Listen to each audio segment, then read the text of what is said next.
In order for us to be able to change, our ideas and belief of what unity is, how to be unified and allow that spirit to grow in us, we have to remember that only the Spirit of God can really heal us from that trauma that we've been dealing with. If you don't find no pleasure in being around one another, there's something wrong with you, brothers.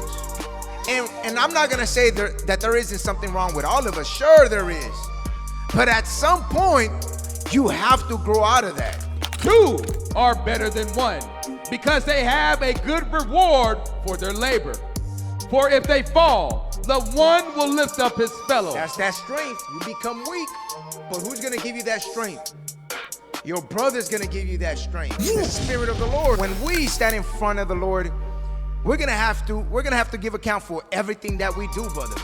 So you got to make sure you're in the right spirit.